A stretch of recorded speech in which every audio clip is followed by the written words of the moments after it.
Call this Tuesday, November 5th, 2019 meeting of Middletown City Council to order.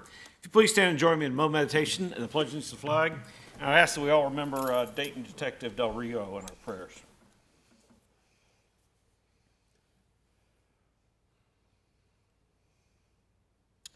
Amen.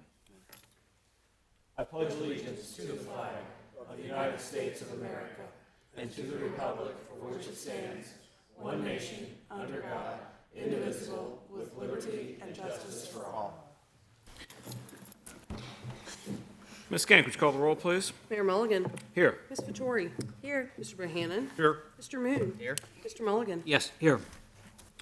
All right, I've received no citizen comment cards, but we do have Miss Ann Monifo here this evening from the Elderly Services Program. Good evening. Good evening, thank you.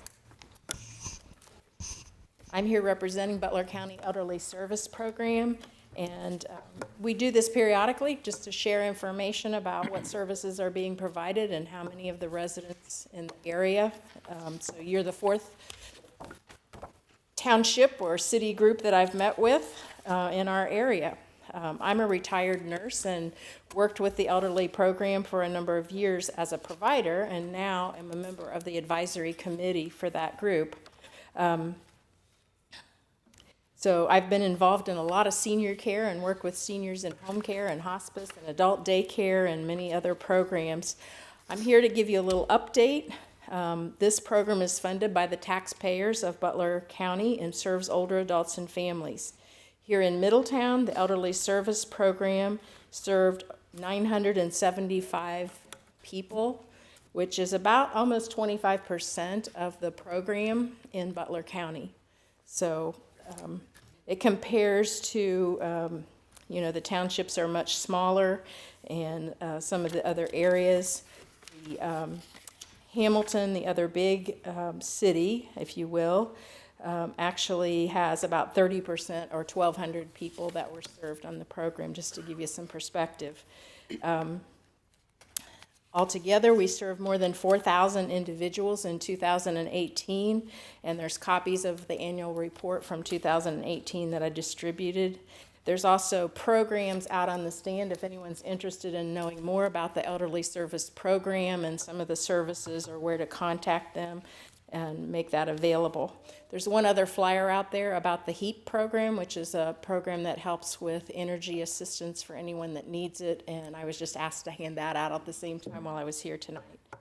The Elderly Service Program makes it possible for more than 4,000 seniors to remain independent in their home and provide services such as home-delivered meals, home care assistance, the medical transportation, adult daycare, the emergency call system, help by fallen and I can't get up button, and some medical equipment. They also help make arrangements for other services, like if something's needed equipment-wise or home-wise adaptations to make it easier for someone to stay at home. Without the program, many older adults would find it necessary to move to a nursing home, and which means less independence. They lose their privacy, they lose their connection with community and home and family members a lot. And many of those folks would end up, because it's for low-income individuals, many of those folks would end up on Medicaid. And we, as taxpayers, would be paying for them to be in a nursing home. And the cost of care for a nursing home is much more than what we're paying for this particular program. 92% of the program's funding comes from the Senior Services Tax Levy here in Butler County, which basically means if the levy were not approved, there wouldn't be a program, because 8% of the money would not be able to serve the adults with the same kinds of program. The voters first approved it in '96, and it's been renewed several times since then. It actually will be up for renewal next year, and right now, as it stands, it looks like it will just be a continuance of the current levy with no increase. That's what we're hoping for. It actually costs $39 a year per 100,000 of property valuation, so it is a 1.3 mil levy. The Council on Aging administers the Elderly Service Program. They have a contract with the Butler County Commissioners, and Lifespan, which is a Butler County nonprofit, actually has the staff and they assess and screen all the potential clients and manage the care for the clients in the program.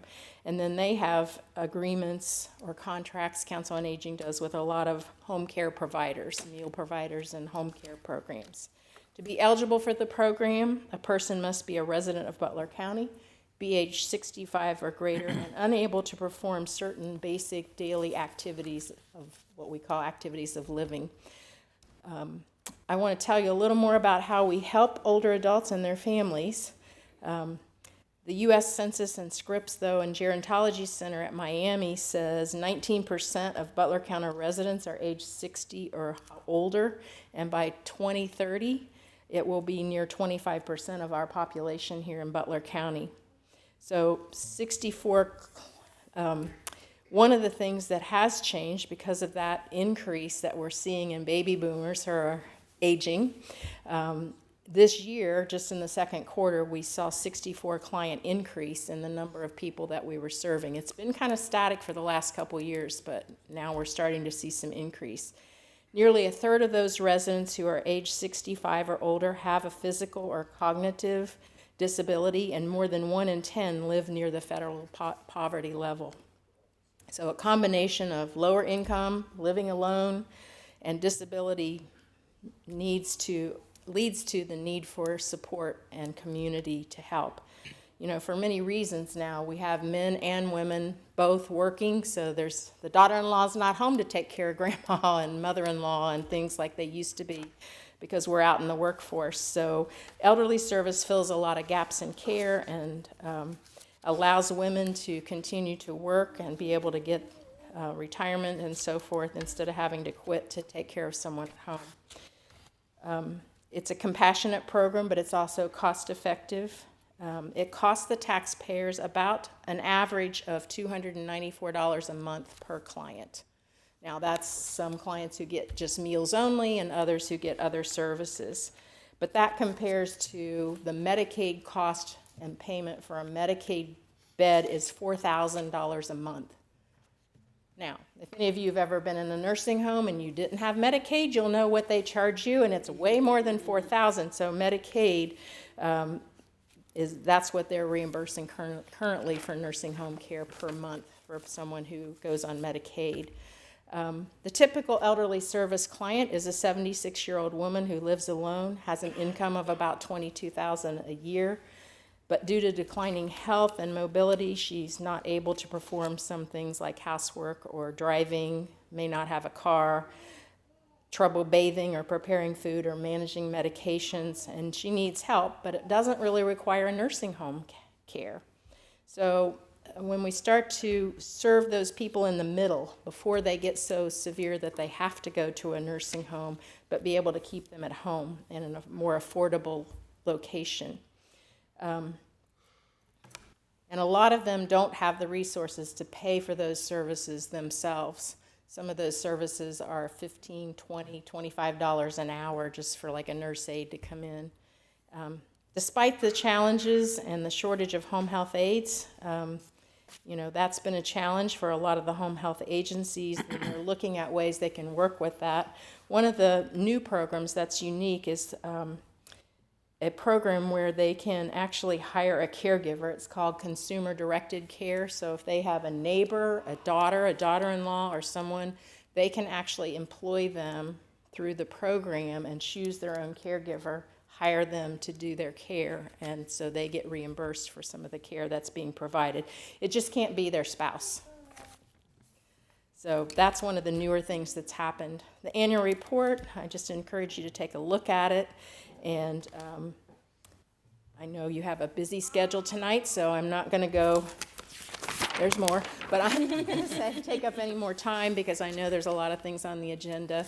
And we're just excited that we have this program available. It makes a lot of difference to a lot of folks in our community and means they're able to stay at home, which is, if you ask anyone who's getting older, none of us want to go live in a nursing home. We want to be close to home and in the environment that we're used to and our own things and our own friends and neighbors and things like that, and keep our house the way we want to do that. So I encourage you to support this program and be thankful that we have it, because it's kind of a unique program. There's lots of states and communities that don't have a program like we have here in this Southwest Ohio. So we're blessed by that. Thank you. Thank you. Any questions? Any for Ms. questions? Bonifo? No? Appreciate you coming down. Appreciate the update. Thank you. Thank you. All right, with that, we can move to our city manager reports. Mr. Atkins? Good evening, Mayor, City Council. We're going to continue our work on homelessness tonight. Go ahead, please. We have been working on 4 different avenues with police. Major Burke was using patrol to visit all homeless sites within the city and to get a snapshot of how many people were in those locations. He has completed that. Major Reeves was utilizing detectives to do the same thing in other parts of the city. Major Warwick was utilizing code enforcement and the nuisance statutes to work on homeless camps, and Major Hood was working on using jail inmates to come downtown and clean up the area a couple times each week. Go ahead, please. Major Burke finished his report and turned it in. He was able, through 8 days of patrol, they located 16 homeless people located throughout the city. One was in the downtown business district. None of them were in the Main Street Historic District. 8 were Middletown residents. 3 chose not to disclose where they were from. There was 1 each from Oxford, Cincinnati, Dayton, Lexington, Kentucky, and Trenton, Ohio. 5, as a result of the contact, were actually charged with crime ranging from trespassing, obstructing official business, criminal mischief, and 1 for drug abuse, meth. 2 were trespassed off the property where they were found at the time. Major Reeve had been utilizing detectives to canvass the city to get a snapshot of how many people were out in public and where they had originated from. 8 days of work, and that resulted in contact with 17 homeless people throughout the city. 14 men, 3 women, 9 were Middletown residents. There was 1 each from Carlisle, Westchester, Dayton, Franklin, New York City, and Milford, Ohio, and 2 from Germantown. 1 had asked for assistance, was transported to Hope House, where they were accepted. The Dayton man stated that he was helping his sister, who was also homeless, and that he intends to return to Dayton when she is stable. 2 came to Middletown looking with their girlfriend and became homeless when their relationship ended. 1 came to Middletown to live with his mother until she had died a year ago, and then he was homeless. 16 of the 17 did not want assistance, and they wished to remain living on the streets at the time for various reasons. Some had dogs, and Hope House wouldn't accept them. Some of them had problems dealing with people. Some of them simply would rather be out using drugs on the street than in Hope House. Some didn't like the rules of Hope House. So there were various reasons, but the ones that the detectives sat down and talked to simply were more comfortable being on the street than in the shelter. Major Warwick has utilized the nuisance statutes, code enforcement, and public works assistance. We have destroyed all of the homeless encampments that we are aware of in the city. They have been bulldozed, the trash has been removed. Patrol will continue to canvass those areas and make sure they are not reoccupied. Major Hood is looking into the possibility of using jail inmates to come downtown and clean up the area a couple times a week. We have a couple police officers that are off on light duty with injuries, and we have been utilizing overtime to fill the street, and we simply have not had enough overtime available to look at using the jail trustees for supervising the jail trustees. We will continue to look at this as we get a couple guys back up and running, but right now that's on hold for the short term while we cover the streets. One of the things that's happened in the last couple of weeks, the Washington Post now has made their presence known. They are in town working on a national story on homelessness drop-offs in Middletown. This is why I get a little discouraged when we do this publicly.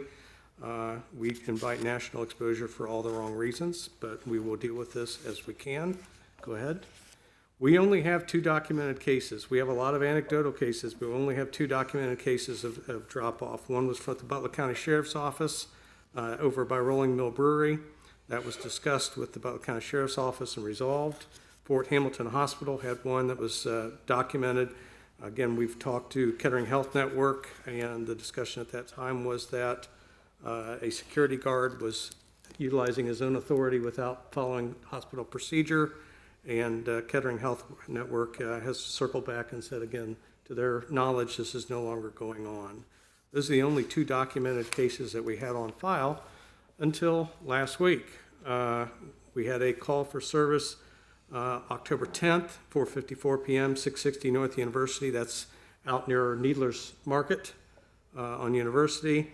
The call was that Tyler, I left his last name out, was transported to Atrium, stated he was dropped off by Franklin PD, could not remember name. His address was Trenton by checking the computer. Given our concerns before, I didn't waste any time. I made a public records request to the city of Franklin for all contact with Tyler from October 9th through 11th and asked for an update of everything they had in their files. The first one was October 9th at 4:51 p.m. East Street in Franklin. Out with Tyler. Dustin assaulted him 2 days ago over a bike. Male transported to FPD, Franklin Police Department, and later to Verity Parkway. So I assumed that was Middletown. So as I was starting to look and investigate more, I went on to the second one because at 2:15 the next morning, he's back in Franklin again. So if he was dropped off in Middletown by 2 o'clock in the morning on the 10th, he was back in Franklin on South Main Street in Franklin, complaining of back pain and related to the previous call. They took him to Franklin Kettering right there at the highway, and they had no further contact with him in their records. So unless they're withholding or falsifying, which I'm certainly not prepared to accuse the city of Franklin of doing, their last contact with him was 2:15 a.m. on October 10th. And yet, 14 hours later, here he is back in Middletown again, getting dragged, saying that he was dropped off. They took him to Atrium. We've had no other contact with him since then. So was he dropped off? Maybe. Did he go back to Franklin? Yes. Did he come back here? Yes. Do I know what happened? Not for sure. And these are often the types of things that happen when we deal with these issues. Is it looks like it, but I can't document it. I simply don't know. And you're dealing with, somebody who uses drugs, and I simply don't know how reliable they are. But it is what it is, and we're trying to be very diligent in our responses now, so that when we see something like that, we're not wasting any time. We're running it down. We had talked. I've talked both to police and to the municipal court, and talking to them, they said when they come into contact with homeless people, either on the street or through the court system, that literally a third to a half of them would prefer to go back home if they had the ability to get there, that they're in Middletown, whether they came here willingly or not, that by the time they come into contact with police or the court, a lot of them would just like to go back home. We have set up in police now bus service. We've got Middletown Transit Service that goes almost anywhere throughout the county during the hours that they run. We have bus passes now down in dispatch that if a homeless person wants to go back anywhere in the county that we run during the time the buses are running, we have the ability to give them a bus pass and let them go home. We have also set up a purchase order with a taxi service here in Middletown that would take people from the Dayton and Cincinnati region 24 hours a day. If you're in Dayton or Cincinnati and from that area and you want to go home, the court can direct you down to dispatch. Police, any shift of any hour of the day, can access that purchase order and get a taxi cab to take you back home if that's where you would prefer to be. We also had contact from Vice Mayor Moon on recovery housing, a presentation that was done in Fairfield. This is basically a sober living facility in different types of ways, 4 levels of housing from peer run to complete supervised high support. They are operating around the area. They are looking to operate in Fairfield, and we certainly have the ability to bring them here if you'd like to have a presentation at some future date as to how they could, because they are also taking homeless people that are coming out of rehab and giving them services to help them get back together again. The Los Angeles ordinance, we've been working very hard on HR issues and also the police chief assessment. Susan did get me the information on the Los Angeles ordinance today. I have it. I just simply, by the time this was done yesterday, didn't have time to get it to you. I will get it out to you in the next couple of days ago. We'll cover it at the 19th on a more formal way, but it is coming along the way. Been talking to Hope House off and on for a couple of weeks. They are now set to come on the 19th. We talked about tonight or then. They had some trouble tonight, and given the schedule and given the fact it was election night, we moved them to the November 19th. They will be here for an update on their new facility and what they're doing now.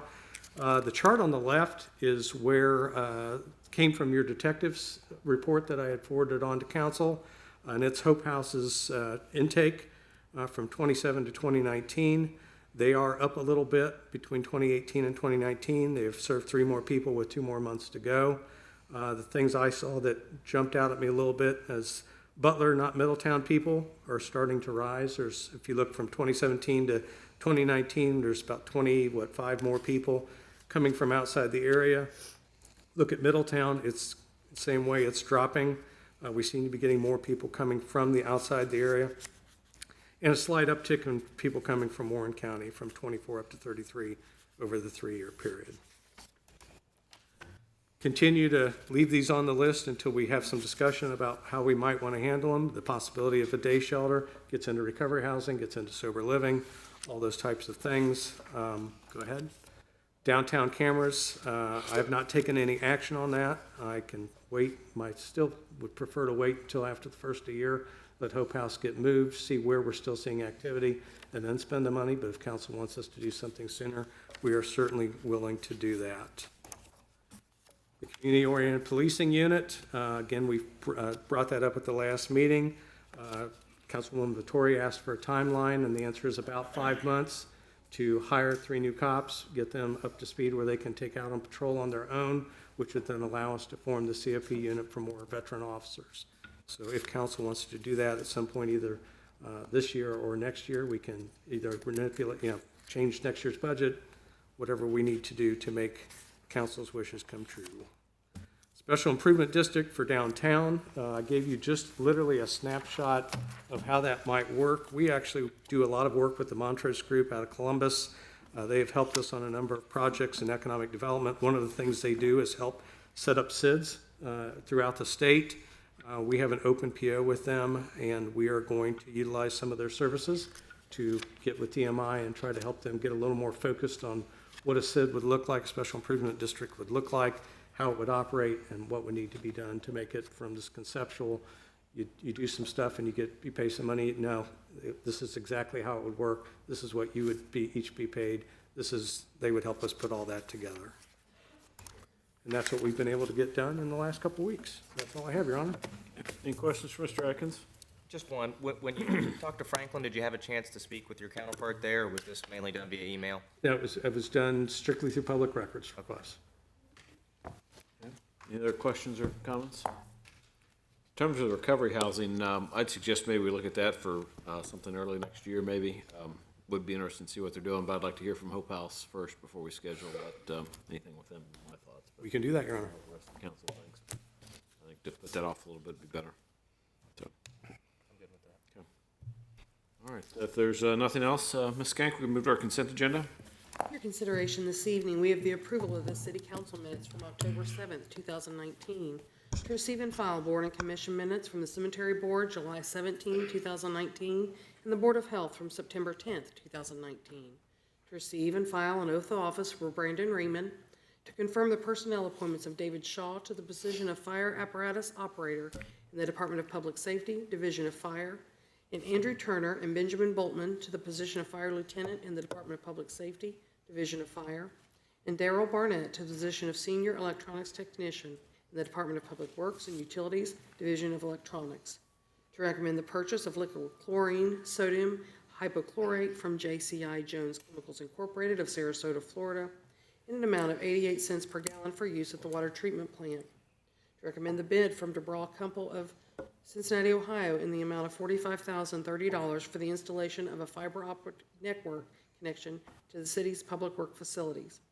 They request approval to purchase 9 laptops for the Division of Fire off the ODS contract in the amount of $33,084 from Mobile Tech Consulting of Cincinnati, Ohio. Okay, we have a motion for the approval of the issues and actions listed on the consent agenda. So moved. Second? Okay, Ms. Skank, would you call the roll, please? Ms. Vittori? Yes. Mr. Bohannon? Yes. Mr. Moon? Yes. Mr. Mulligan? Yes. Mayor Mulligan? Yes. All right, that brings us to our pinning ceremony this evening. Chief Lawley, good evening. Good evening, Mr. Mayor, City Council, City Manager Atkins. Tonight we are here to celebrate the promotion of 2 of our firefighter paramedics to the position of lieutenant. This process to the position of lieutenant began in July of 2019. Written exam was held in August of 2019, and an assessment center was held in September of 2019. 11 firefighter paramedics competed for that position, and the list was ranked, certified by the Civil Service Board, and tonight we are proud to appoint 2 of the individuals to the position of lieutenant. So what I would like to do is begin by calling our first candidate, who finished first out of the 11 candidates who competed, and his name is firefighter paramedic apparatus operator Andy Turner. So Andy, if you'd come up or down, and your wife come too. I say come on up because if I say come on down, I sound like Bob Barker. Andy has been with.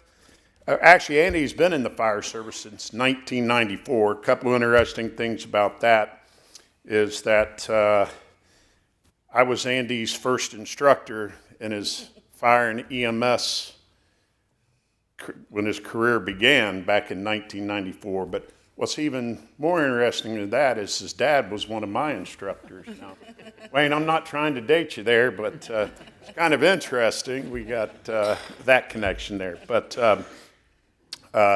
Andy has worked for various fire departments in Butler County. He began his career with the City of Middletown Division of Fire on April 3rd, 2000. He was appointed to squad person on January 2nd, 2003. He was appointed apparatus operator on August 18th of 2014. And he has a degree in EMS management and fire service technology. So with that, I'm going to let Andy's wife, Heather, place his lieutenant badge on. So we'll just have you step out there so Shelby can get some. Wait, Wait, you gotta get Shelby It's back gotta in be on place. social media, you're okay. Vacation here. There we go.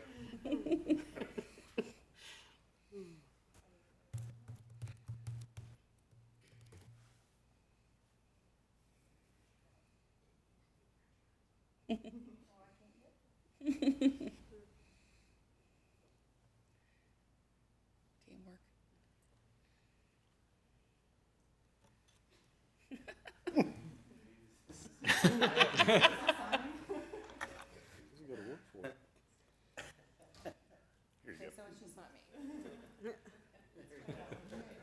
All right. It's a chief skill. All right.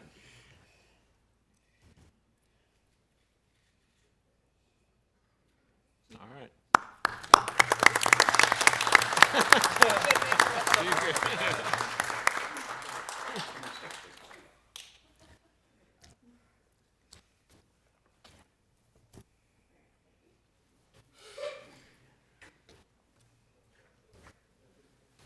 We need that back.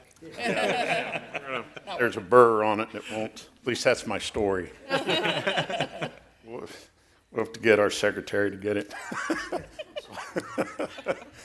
Okay, our second candidate is firefighter paramedic Ben Boltman. Ben, if you guys come on down. Ben is joined by his wife Karen.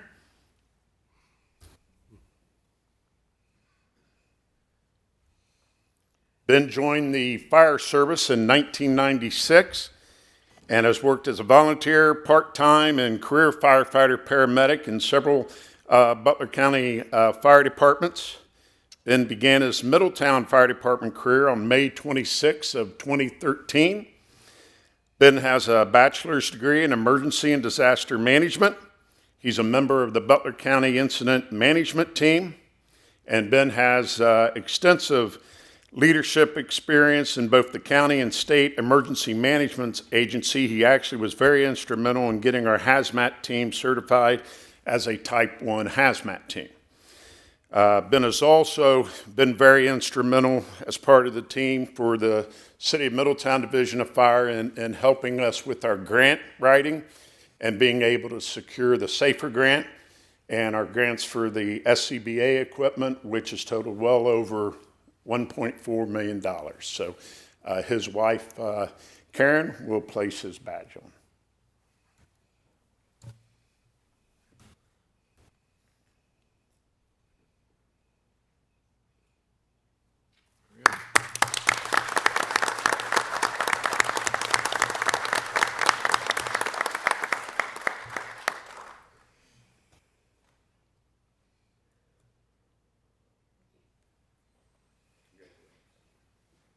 Congrats. Thank you very much. Thank you, Chief. Great to recognize those two new lieutenants. So with that, we'll move to our council comments. Start with Mr. Mulligan this evening. Thank you, Your Honor. No comments tonight. Mr. Bohannon? Thank you, Mayor. I'd like to congratulate both lieutenants on their promotion, and also hopefully we'll keep the two candidates that we have on board this time around tomorrow. Thank you. Okay, Ms. Vittori? I wanted to say thank you to the Kettering Health Network for their event this past week, launching their Women's Health Center. I think they continue to do good things in the community, and bringing these services into Middletown is a really great thing for the ladies, so we don't have to drive out of town for appointments. I also just wanted to give a heads up. I don't know if I've seen anything about the change in the lines and Verity and some of this narrowing that's happening. I've gotten some frustration of people not knowing, so hopefully we can get the word out. But we are doing some traffic calming downtown where we've had a lot of incidents. So if you see lots of work crews and paint, it is because we are trying to improve the traffic flow and the safety of that area on Verity predominantly, but basically in that downtown corridor. Thank you. Vice Mayor Moon? Yes, congratulations, Lieutenant Turner, Lieutenant Boltman. Glad you're hanging with us, and it's great to have a night where people are here for fun and exciting reasons as opposed to an airing of grievances. So this is always one of my favorite nights of the year. I echo Councilwoman Vittori's comments on the Kettering Health Network. Thanks to them for expanding their services and the Women's Health Center. And lastly, I want to thank everybody that helped put on the Community Harvest Festival down at the Sunny Hill Community Center last weekend. I went down there with my son Jack, and ironically, the highlight of the night was seeing the basketball players upstairs and not the trick-or-treating and chili and the dance party in the basement. So that's all I have, Your Honor. All right, thank you. Two, I'd like to extend my congratulations to our two new lieutenants. It's a great accomplishment. Appreciate your service to the city. I touched on that in last week's State of the City address. Certainly appreciate all the dedicated service of all our employees, and it is certainly a valuable resource we have in our human resources here in Middletown. Your service is appreciated. I agree, getting the word out on the new traffic calming measures is important. I did touch on that in my State of the City address. I probably needed a couple graphics and a couple overhead photos, but it'll hopefully be a good change to calm things down a little bit, slow traffic down. It gets to be a little speedy through there, and probably some areas we could look at across town to address some issues with traffic, but this is certainly a great start. And two, for those that might be watching on streaming, certainly today's election day, there's still a little time to get out. Appreciate Mr. Bohannon's support. It's certainly an exciting time.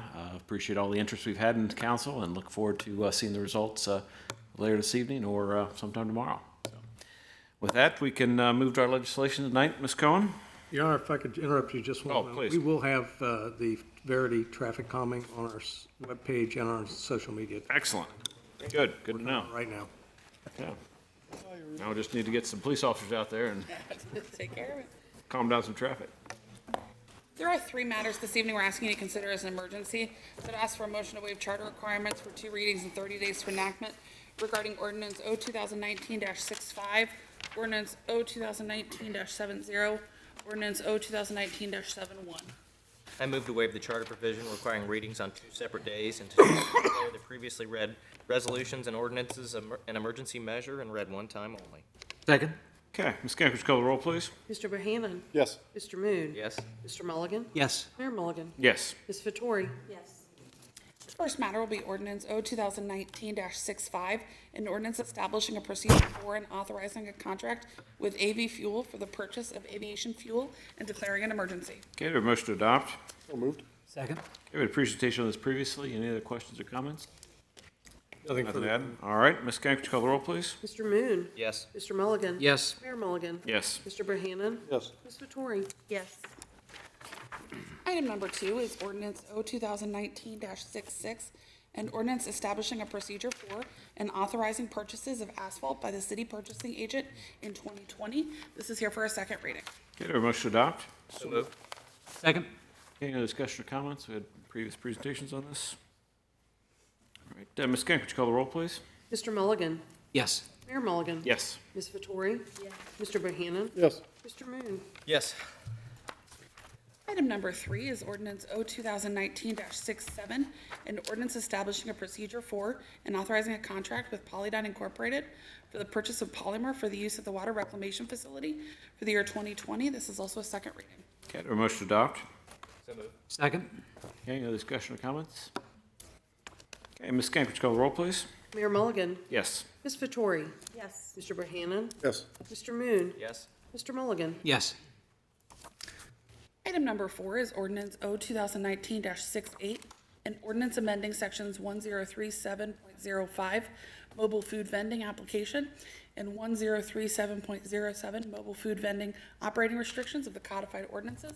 Also here for a second reading. Okay, do I have a motion to adopt? So moved. Second. Okay, any other discussion or comments? Okay, Ms. Kank, would you call the roll, please? Ms. Vettori? Yes. Mr. Bohannon? Yes. Mr. Moon? Yes. Mr. Mulligan? Yes. Mayor Mulligan? Yes. Fifth matter is ordinance O 2019-69, an ordinance establishing a procedure for and authorizing a contract for transfer of city-owned property with Arthur Frasick Jr. Second reading. Okay, do I have a motion to adopt? So moved. Second. Second. Any other discussion or comments? Okay, hearing none. Ms. Kank, would you call the roll, please? Mr. Bohannon? Yes. Mr. Moon? Yes. Mr. Mulligan? Yes. Mayor Mulligan? Yes. Ms. Vettori? Yes. Item number 6 is a resolution R 2019-32, a resolution to make adjustments to appropriations for current expenses and other expenditures of the city of Middletown, counties of Butler and Warren, state of Ohio, for the period ending December 31st, 2019. Here for a second reading. Okay, do I have a motion to adopt? So moved. Second. Okay, any other questions or comments? Ms. Kank, would you call the roll, please? Mr. Moon? Yes. Mr. Mulligan? Yes. Mayor Mulligan? Yes. Mr. Bohannon? Yes. Ms. Vettori? Yes. Number 7 is ordinance O 2019-70, an ordinance establishing a procedure for and authorizing a contract with the Aramark Company LLC for the Verity Parkway Lane Reduction Pavement Marking Program and declaring an emergency. Okay, do I have a motion to adopt? So moved. Second. Okay. Mr. Atkins? Yes, Your Honor. Council had requested some traffic calming and lane reductions downtown. We are proposing to move forward with the Verity Parkway Reduction Pavement Marking Program, and they actually started on it today, to reduce the number of traffic lanes on Verity Parkway between Girard and Reinhart's. The Aramark Company LLC was the lowest bidder for our 2019 pavement marking program. They were the only contractor that we could request a bid due to the limited amount of time left with the weather this year. We are asking for them for approval up to $60,000, and they will provide unit pricing as they review the final plan. Any questions from council? I know we got a couple updates from Mr. Atkins on that. All right, Ms. Kank, would you call the roll, please? Mr. Mulligan? Yes. Mayor Mulligan? Yes. Ms. Vettori? Yes. Mr. Bohannon? Yes. Mr. Moon? Yes. Next matter is ordinance O 2019-71, an ordinance establishing a procedure for and authorizing a contract between the city and ARS Property Acquisition LLC for the sale of city-owned property and declaring an emergency. Okay, do I have a motion to adopt? So moved. Second. Okay, Mr. Atkins? Yes, Your Honor, this is for the part of the Bender track, which we had purchased back in 2005. We are now putting for your consideration a contract for about 6.3 acres of that area. The purchase price will be at approximately $220,000 an acre, $30,000 more than the appraised value, and the property will be developed for retail and restaurant use once purchased. Very good. Any questions or comments from council? Certainly excited to see this move forward. So, okay, with that, Ms. Kank, would you call the roll, please? Mayor Mulligan? Yes. Ms. Vettori? Yes. Mr. Bohannon? Yes. Mr. Moon? Yes. Mr. Mulligan? Yes. Number 9 is ordinance O 2019-72, an ordinance amending ordinance number O 2005-147, passed by the city of Middletown on December 20th, 2005, approving and authorizing the execution and delivery of a tax increment financing agreement by and between the city and Design Develop Construct LLC or its designated affiliate, and declaring an emergency. However, no action is requested until the 19th. Okay, Mr. Atkins? Your Honor, if we're going to bog down tonight, this will be us where we do it. The next 5 are all part of the same agreement. They're part of the Sawyer's Mill redevelopment of housing for Ryan Homes. The first one in front of you tonight is number 9. That's ordinance number 2019-72, which will amend the existing Sawyer's Mill TIF. Number 10, which is ordinance number 2019-73, will add a new portion of a new TIF for Sawyer's Mill. Number 12, ordinance number 2019-75, will be a compensation agreement that has been negotiated with Franklin Schools that they have already passed. Number 13 on your agenda is 2019-76. That is a compensation agreement with the Warren County Career Center. And number 11 on your agenda tonight is 2019-74, a cooperative agreement with the Warren County Port Authority for the bonds that are going to cover a lot of this project. If you remember, Sawyer's Mill has been stalled since about 2000. Back before the recession, this got involved in litigation with the prior developer. There was a consent decree that eventually was put in place that frankly made it undevelopable by either party. It didn't work for the developer, it didn't work for the city. We spent the last almost 3 years working on that. We are now moving the project forward with a dedicated home builder in Ryan Homes and the developer DDC. I have for you tonight to answer any questions. I'm going to bring up Brooke from Bricker and Eckler, who did a lot of the legal work on this. We've also got Dean from Thompson Hine and Lance Oaks from DDC. That will all be making a short presentation and here to answer any questions that you have. Good. Good evening. Good evening. I'm Brooke Mandrelli from Bricker and Eckler. Just an overview.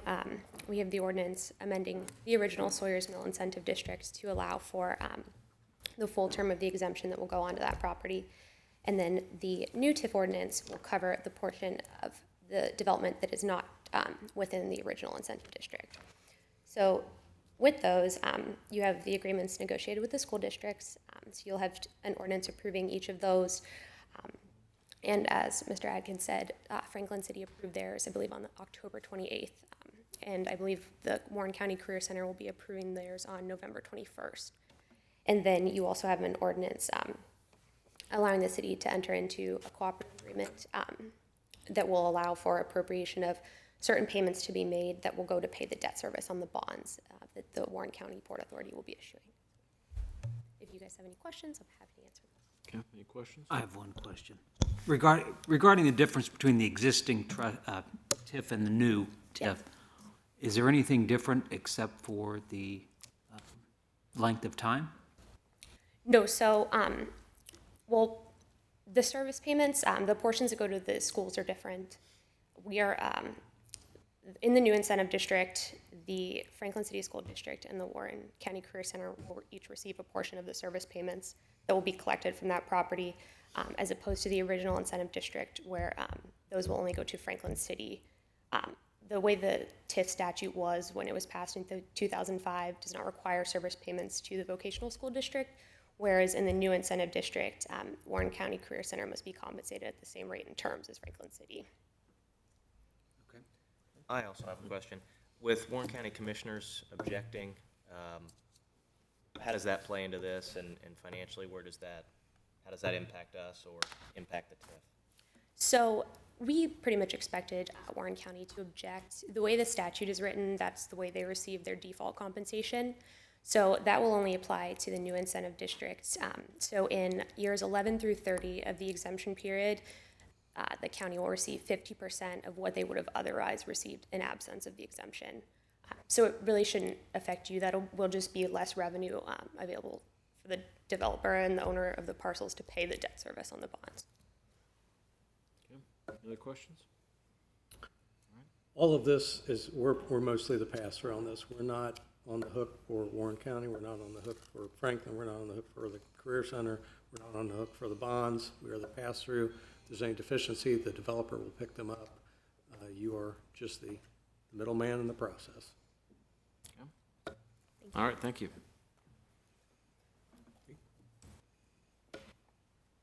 Good evening. Evening, Mr. Mayor, council members.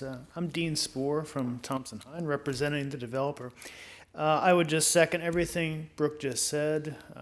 We've been working with Bricker and Eckler on this process for quite some time, and it has, as the city manager said, this has been a long time in coming, and we're getting very close. So obviously, any questions or concerns you would have for us, we can certainly answer everything you have for us.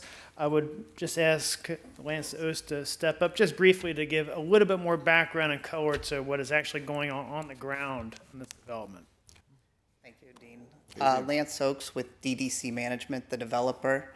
Would first like to thank the city staff, Jennifer, and the city council and her team. They have been great to work with, and so I just wanted to acknowledge that and say thank you very much. To date, I don't know if you've had a chance to make it out to the site, but we've developed or constructed so far in our first phase 117 single-family lots. Some are lifestyle and some are single-family. Hopefully it hasn't been too much of an inconvenience for the existing residents that were out there. We work really hard to minimize the impact on them, but I think the site looks really good. Ryan Homes, our builder for the site, has started their 3 models, and they should be complete with those in probably the next 3 to 4 weeks, and has already started pre-selling out there. So very excited.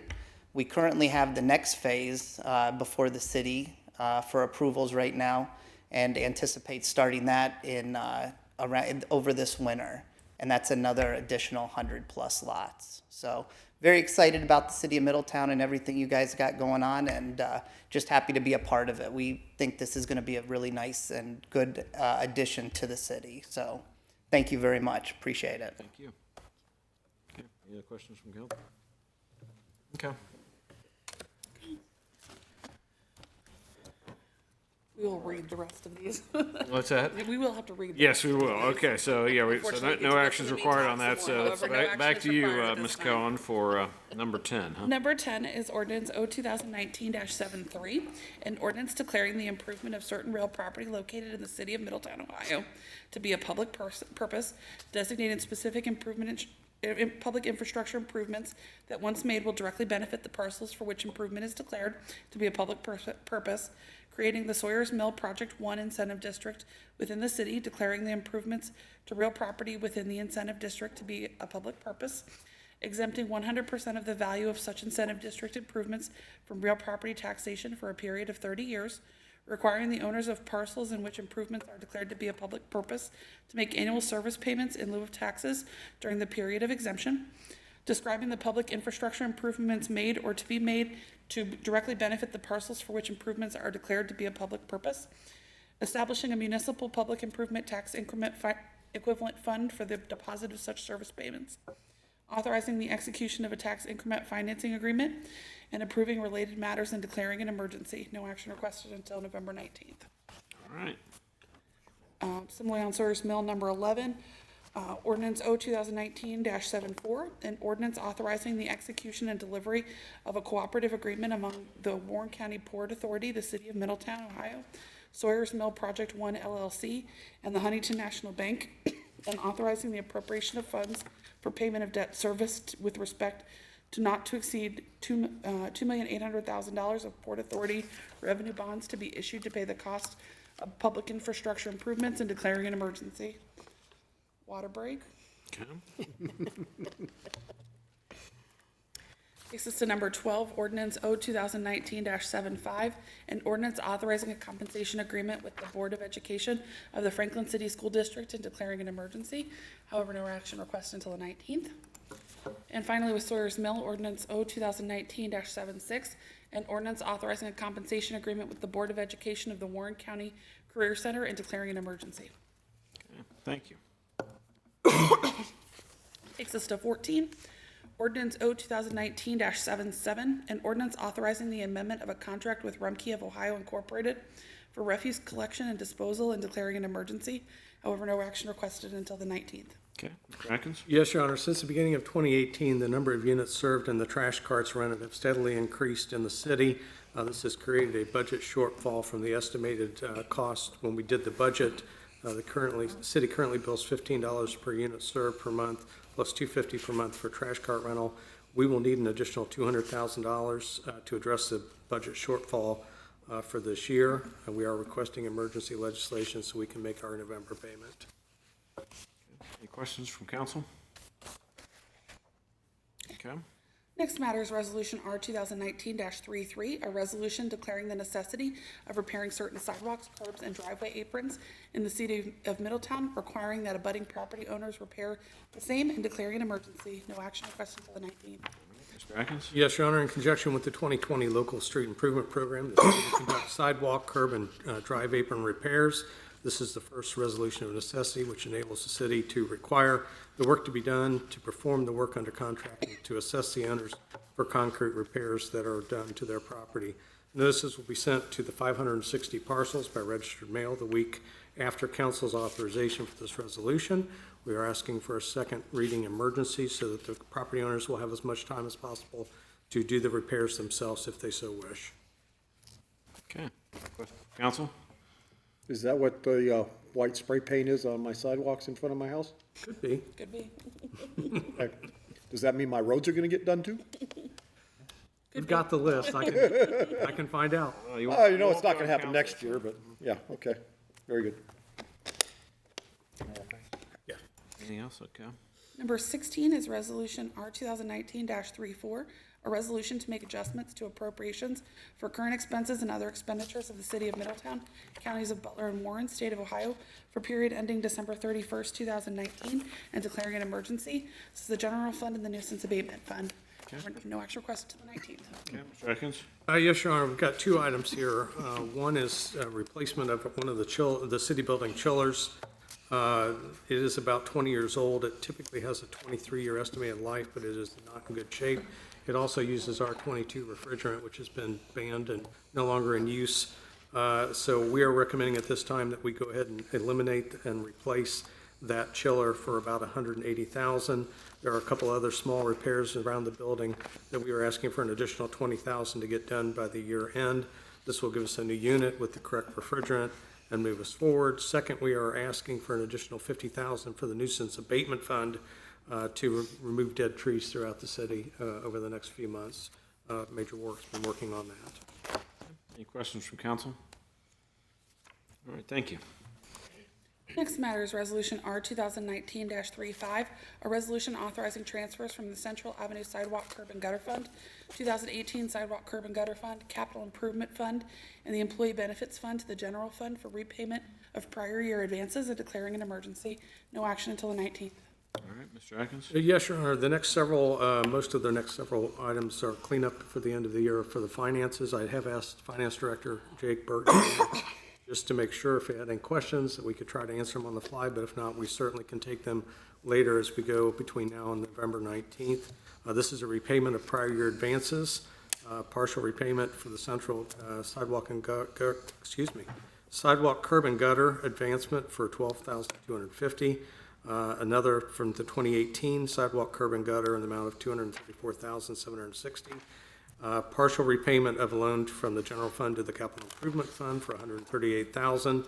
And this also includes the annual payment back to the general fund from our healthcare fund for $500,000. Next year, we will make the final payment and we'll finally be back to zero on our healthcare costs. This is a second reading emergency to allow us to get that done before the end of the year. Okay. Any questions from council? Okay. Thank you.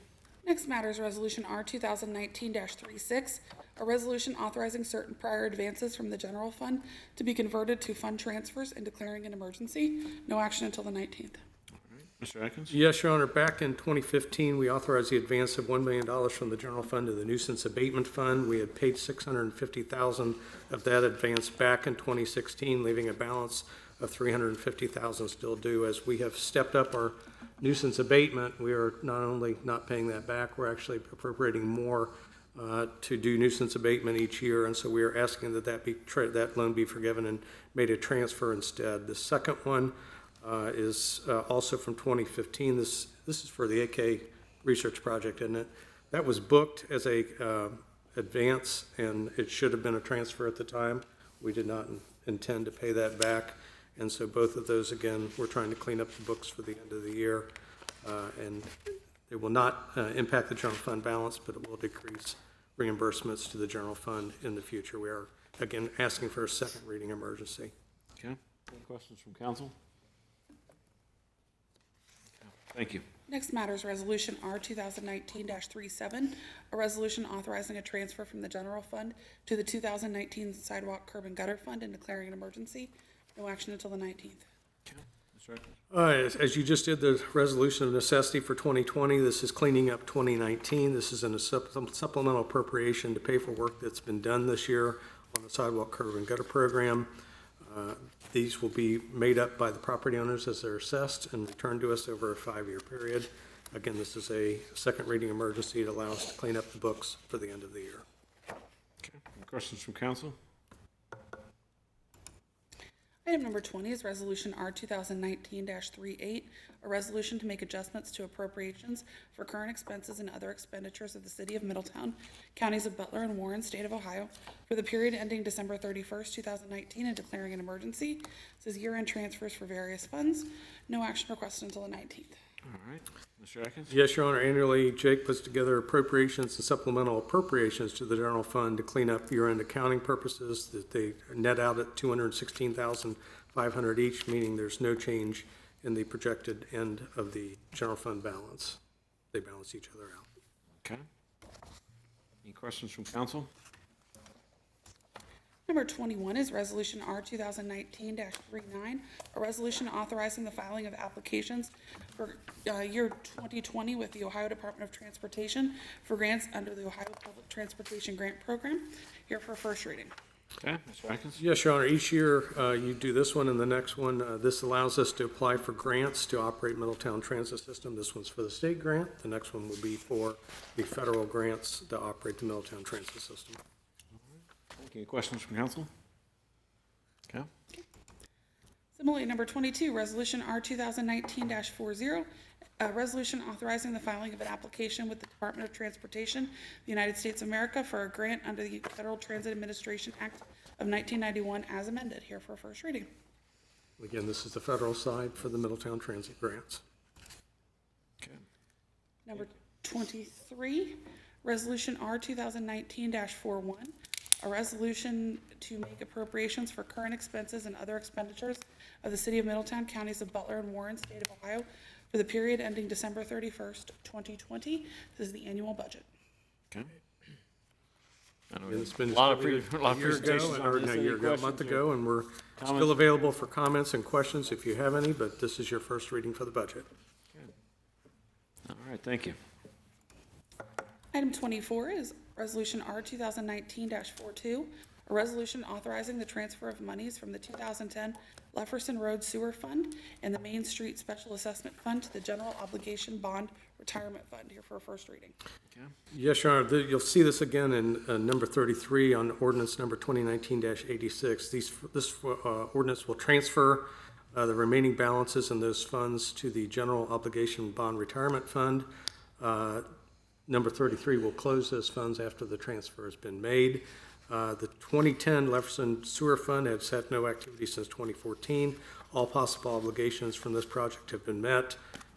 We are ready to close that fund out and transfer the balance over. The Main Street Special Fund Assessment Fund has had no activity since 2017. And again, all possible obligations from this project have been met. And we are ready to transfer that one over as well and then close the funds as part of the year end. Okay. Any questions or comments from council? All right. Thank you. Next matter is Ordinance O 2019-78, an ordinance amending Section 1040.03 of the Codified Ordinances, levying and assessing sewer rates. Here for first reading.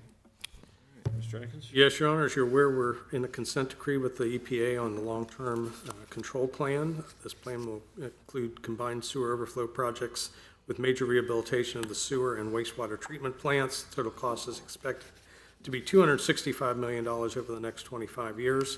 In 2020, the city is budgeting $13.56 million for projects, including $10 million for the Lakeside Stormwater Redirection Project, which we will at that point need to adopt legislation approving a 10% user rate for 2020 to make those projects work. questions from council? All right, thank you. Item 26 is ordinance number O 2019-79, an ordinance amending section 1066.07A of the codified ordinances and establishing a new solid waste collection fee. First reading. Okay, Mr. Atkins? Yes, Your Honor, the city's refuse collection and recycling services expires at the end of 2019. A new 3-year contract will begin in 2020. That will be your next agenda item in this meeting. The contract does increase by 4.6% in 2020 due primarily to the recent gas tax increase. We are therefore requesting a 50-cent per resident increase in the charge for 2020 to cover those costs. Okay, any questions from council? Number 27 is ordinance O 2019-80, an ordinance authorizing a contract with Rumpke of Ohio Incorporated for refuse collection and disposal of for 2020 through 2022. Here for first reading. Okay, Mr. Atkins? As I just stated, the prior contract expires December 31st of this year. We did put this out for bid. Rumpke was the only bidder for the multi-year service. We are recommending that we adopt and keep them as our trash removal company for the next 3 years. Okay, any questions from council? Is that 50 cents that we're talking about, is that for the 22 rate? I apologize, I couldn't hear you. Is that 50-cent rate increase, is that for all three, I mean, it's standard across the board? 50 cents just for 3 50 years? cents for 2020. We do anticipate in 2022, there may need to be another increase to cover. Oh, okay. At But that. not 50 cents every year, not 50 Correct. cents 20 and 20. Correct. One time, Yeah. Correct. so far, yeah. Okay. Next matter is ordinance O 2019-81, an ordinance authorizing a contract with Chemtrade Chemicals US LLC for the purchase of ferric sulfate for use at the water reclamation facility for the year 2020. Here for a first reading. Mr. Atkins? Ferric sulfate is one of the chemicals that we use at the wastewater treatment plant to condition our sludge for efficient dewatering. It is a chemical that's specifically needed for the operation of the plant. There really is not an alternative available. We did put it out for bid. The bids were very, very close. Chemtrade was willing to extend the product or price for 2 years. The other company was not, and given the small difference in pricing, we are recommending that we go with Chemtrade, knowing that we can lock in the price for 2 years and better project our costs. Okay, any questions from council? All right, thank you. Number 29 is ordinance O 2019-82, an ordinance establishing a procedure for and authorizing a contract with Phoenix Safety Outfitters for the purchase and repair of fire turnout gear. Here for first reading. Fire department has recently completed an extensive inspection of all of their gear. They did find that 15 sets of pants and coats had exceeded the 10-year use of life limits under the fire codes. The Division of Fire is requesting to replace those 15 full sets, of turnout gear due to damage or age of the gear. Phoenix Safety Outfitters is our supplier, and they have our specifications on file. There are sufficient funds in the fire operations budget this year to cover this without a supplemental appropriation. Okay, any questions or comments from council? All right, thank you. Next matter is ordinance O 2019-83, an ordinance establishing pay ranges, pay policy, and benefits for various salaried and hourly classifications within the service of the city. All right, Mr. Atkins? Yes, Your Honor, this is the pay and benefits ordinance for employees that were hired prior to January 1st of 2018. It is complete and ready for your action at the next meeting. Okay, any questions from council?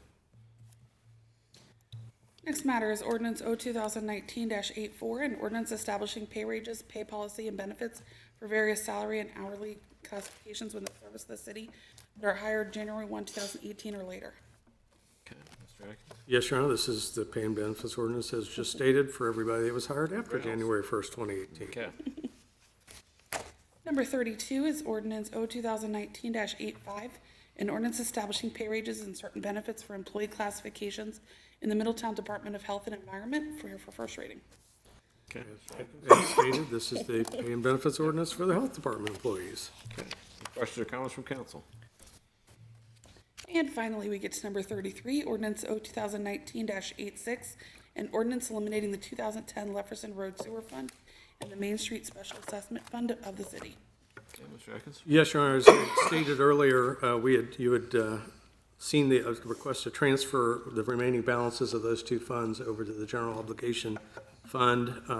Once that's done, at the next meeting, we would ask you then to use this ordinance to close both of those funds and clean them up for the end of the year for Jake. Okay. All right, any questions or comments from council? All right, the last item we have this evening is executive session, so I need a motion under the authority of Ohio Revised Code 121.22G1 to consider the appointment, employment, dismissal, discipline, promotion, demotion, or compensation of a public employee or official. So moved. Second? All right, Ms. Skank, would you call the roll, please? Ms. Vettori? Yes. Mr. Bohannon? Yes. Mr. Moon? Yes. Mr. Mulligan? Yes. Mayor Mulligan? Yes. All right, final executive session, I expect council to reconvene, and then we will dismiss from there. Thank you. We'll see everyone in a little bit. Do we have the conference room? I think we're gonna stay here. Or stay We're gonna stay here. Okay.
Waive. Yes, and then pass. All right.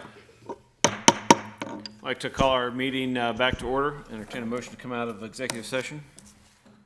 So moved? Second? Okay, Ms. Skank, would you call the roll? Mr. Bohannon. Yes. Mr. Moon. Yes. Mr. Mulligan. Yes. Mayor Mulligan. Yes. Ms. Vettori. Yes. All right, we're out of executive session at 7:28. Ms. Cohen, would you introduce our resolution, please? We do have one additional matter to consider this evening. We are asking that you consider it as an emergency procedure. So I'd ask for a motion to waive charter requirements for 2 readings and 30 days to enactment regarding Resolution R 2019-43. I move to waive the charter provision requiring readings on 2 separate days and to declare the previously read resolution an emergency measure and read one time only. Second? Okay, Ms. Skank, would you call the roll, please? Mr. Moon. Yes. Mr. Mulligan. Yes. Mayor Mulligan. Yes. Mr. Bohannon. Yes. Ms. Vettori. Yes. Have your consideration this evening Resolution R 2019-43, a preliminary resolution of removal for City Manager Douglas Adkins pursuant to the Middletown City Charter, suspending City Manager Adkins until resolution of the removal and appointing an acting city manager. So moved. Second. Okay. Any discussion or comments? Okay, Ms. Skank, would you call the roll, please? Mr. Mulligan. Yes. Mayor Mulligan. Yes. Ms. Vettori. Yes. Mr. Bohannon. Yes. Mr. Moon. Yes. All right, following our recess, we'll be back in session on November 19th, 2019, these chambers. Thank you all. Have a good evening. Thanks, sir.